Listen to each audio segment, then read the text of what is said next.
بسم اللہ الرحمن الرحیم۔ السلام علیکم۔ حضرت موسیٰ علیہ السلام کے زمانے میں ایک شخص ایسا تھا جو اپنی توبہ پر کبھی ثابت قدم نہیں رہتا تھا۔ جب بھی وہ توبہ کرتا اسے توڑ دیتا، یہاں تک کہ اسے اس حال میں 20 سال گزر گئے۔ اللہ تعالیٰ نے حضرت موسیٰ علیہ السلام کی طرف وحی کی، میرے اس بندے سے کہہ دو میں تجھ سے سخت ناراض ہوں۔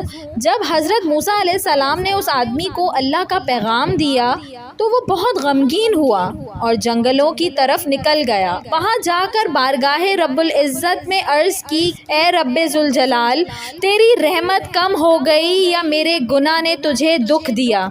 تیری بخشش کے خزانے ختم ہو گئے یا بندوں پر تیری نگاہ کرم نہیں رہی؟ تیرے عفو و درگزر سے کون سا گناہ بڑا ہے؟